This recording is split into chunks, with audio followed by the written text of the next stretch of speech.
The following Vatsim video has been created by AviationPro for the P1 pilot rating course of the Vatsim Pilot Training Academy. Visit academy.vatsim.net for more information. In this video we're going to take a look at the communications during the arrival.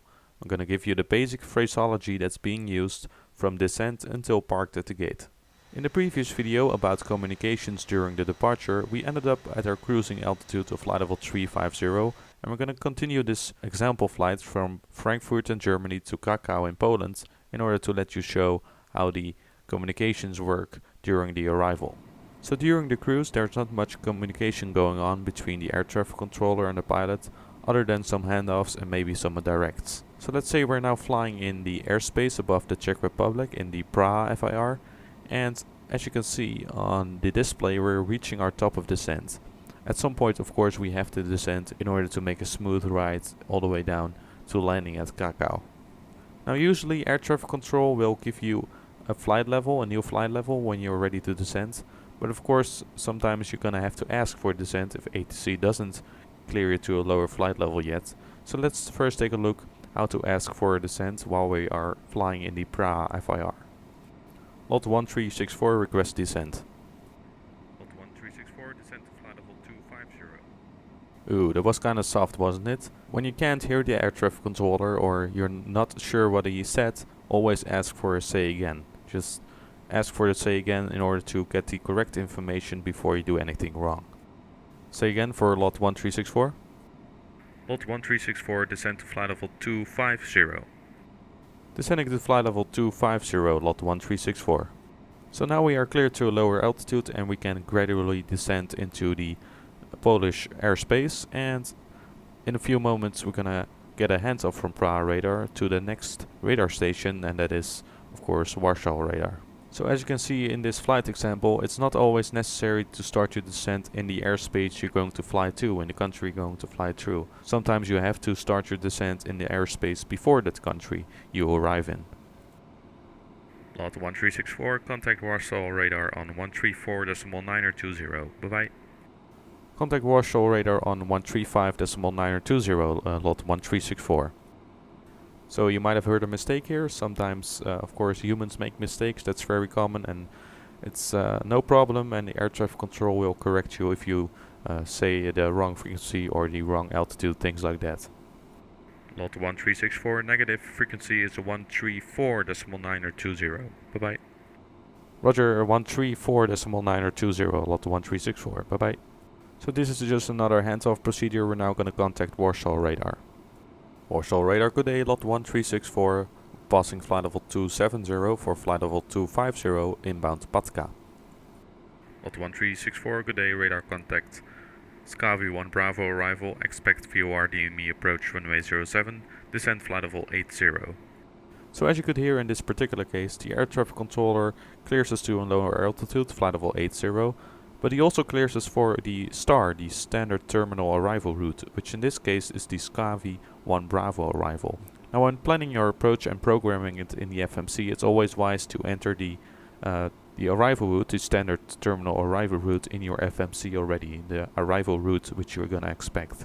So in this case we indeed have to follow this route, and we probably can expect vectors later on, but for now we follow the standard route. And also we can expect the VOR DME approach to runway 07. And of course by listening to the arrival ATIS you can also determine which runway is being used, and with that information you can plan ahead on your arrival. So let's take a look at the readback from the pilot. Scavi 1 Bravo arrival, VOR DME approach runway 07 and descent level 80, lot 1364. So now basically what you have to do is follow the standard terminal arrival route. We discussed this in the video about charts, how to read the charts, and by reading those charts you can determine what route you have to fly.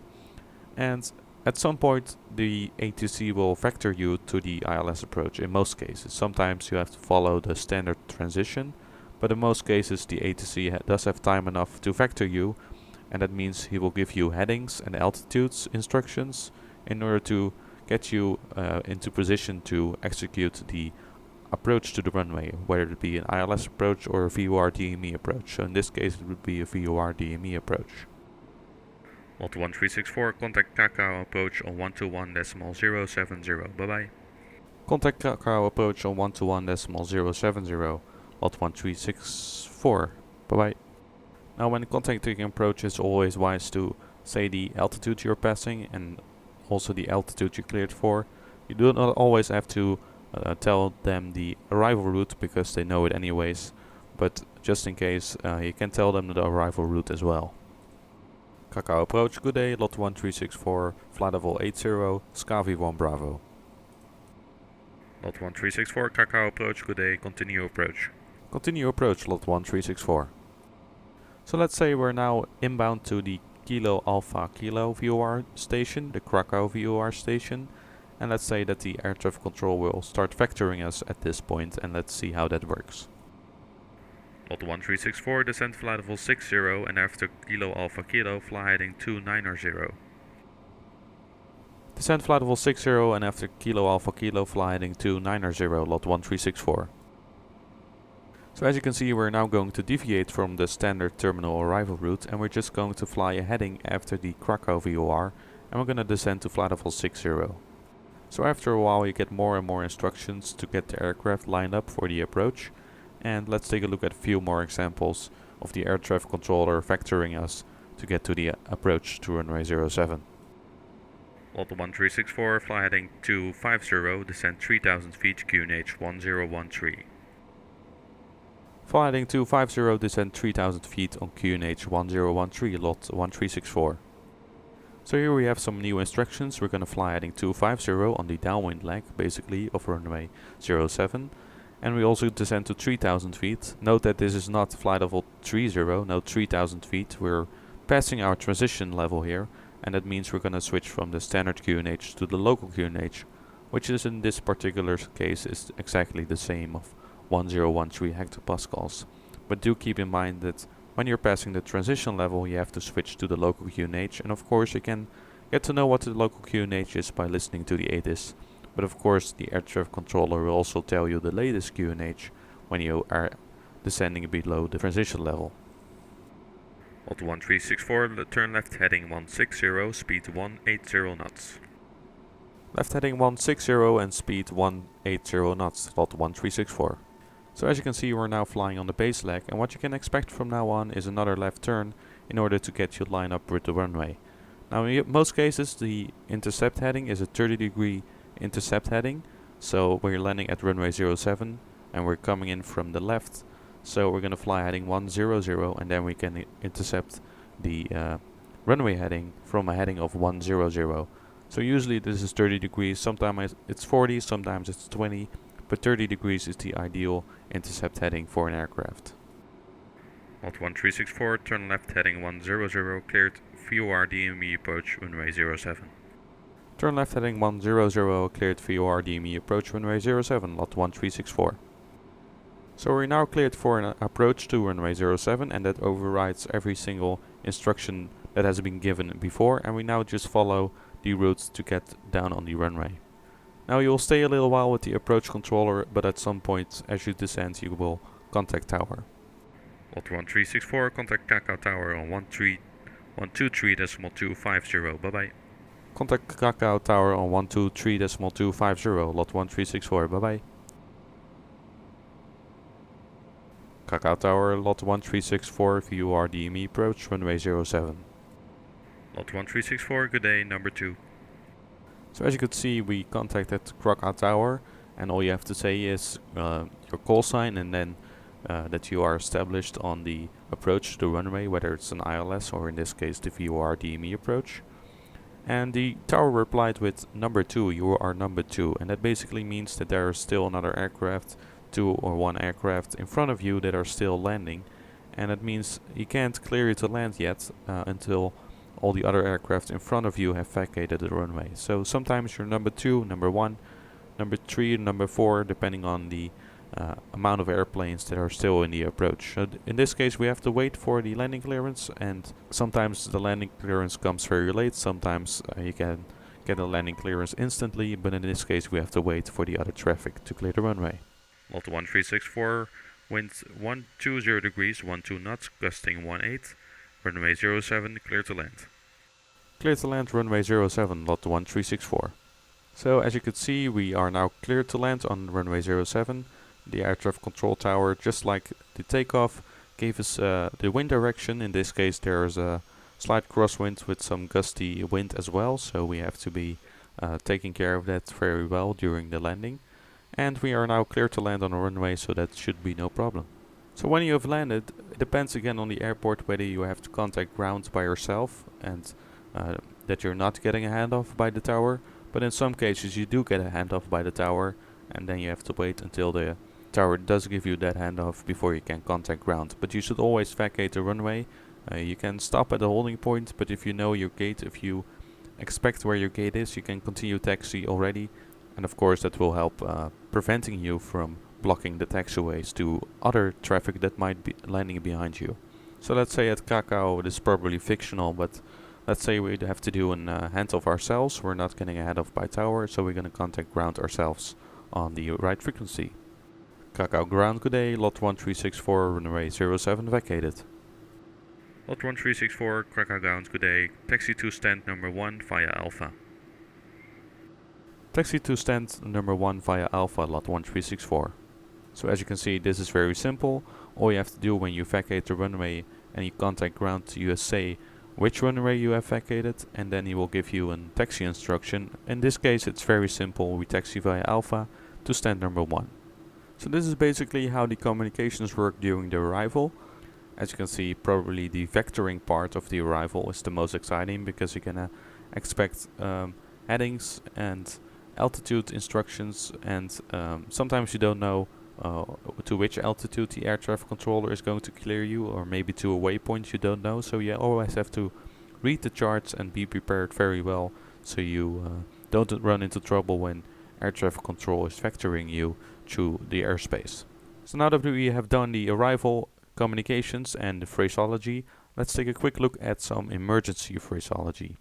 Now, when you want to simulate an emergency, make sure you ask it to the air traffic controller first. You can always deny your request because it might be too busy, or he just doesn't feel comfortable with that situation. So make sure you do that first. Of course, there are situations where you're gonna have to declare an emergency. If you're, for example, flying into a huge event with lots of visitors and you're flying in a holding pattern for an hour and you're running out of fuel, then you have to declare an emergency, and then it's alright to do so. So there are basically 3 different types of emergency calls. There's the Mayday call for really urgent situations. There's the pan-pan call for the less urgent situations, and also you have the pan-pan medical call for the medical situations if a passenger gets sick or the captain or first officer gets sick, things like that. Now, a Mayday or pan-pan call consists of several things. You start with the Mayday, Mayday, Mayday, or the pan-pan-pan, depending on the situations. Then you state your call sign. Then you state the nature of the emergency, and also you have to tell the air traffic controller how much fuel you have left, or how many hours or minutes of fuel you have left. You have to state the amount of passengers on board, and also any information that might be helpful for the air traffic controller in order to guide you back safely. Now, of course, when you are in a really urgent situation, you probably don't have time to look up the fuel amount you have left and the passengers on board. Then you can just call for the Mayday and state the nature of the emergency, and then the air traffic control will ask you later what the amount of fuel you have left is, and also the amount of passengers are on board. So again, it depends on the situation, if it's a Mayday call or a pan-pan call or a pan-pan medical call. Of course, a pan-pan medical probably won't happen that much on Vatsim because you don't carry real passengers, but you can simulate it if you want to, but don't do it too often, and of course also ask ATC if it's alright to do so. But let's take a look at one example. Let's say we're gonna have a bird strike, and we ask ATC if it's okay that we simulate a bird strike in the left engine, and let's see how that goes. Krakow approach, Mayday, Mayday, Mayday, lot 1365, engine failure, request immediate return to Krakow, climbing 3000 feet on runway heading. Lot 1365, roger the Mayday, turn right heading 150, vectoring for visual approach runway 07. Turn right heading 150, vectoring for visual approach runway 07, lot 1365. Lot 1365, climb to 4000 feet if possible. Enable Lot 1365. Lot 1365, roger, stay at 3000 feet for now, continue turn right heading 250. 3000 feet and turn right heading 250, Lot 1365. Lot 1365, I need from you the fuel endurance and the amount of persons on board. Endurance is 2.5 hours and we have 150 persons on board, 150 persons on board, Lot 1365. Roger, thank you. So this is a basic idea of how an emergency would go. As you can see, it goes very fast, the communication goes very fast, you get a lot of instructions and a lot of things happen at once. So if you want to simulate an emergency, make sure you prepare well, make sure you train yourself, just like the real pilots do in the real world, in order to let the emergency situation go smoothly and make a safe landing afterwards. So thanks for watching this video here on the Vatsim Pilot Training Academy. We hope the previous video and this video help you out a little bit more about the communications on the Vatsim network and give you a basic idea of the phraseology that's being used. In the next video we're going to take a look at some of the navigation basics for IFR and VFR flying. So we'll see you on the next video and good luck with flying on Vatsim.